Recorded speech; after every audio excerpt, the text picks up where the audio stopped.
தினமும் தினமும் புதிதாய் தொடராதோ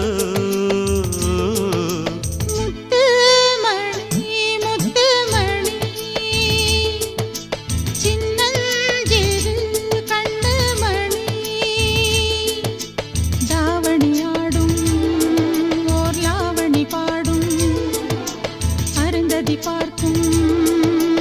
ஆவணி மாதம் இது தினமும் தினமும் புதிதாய் தொடராதோ முத்து மணி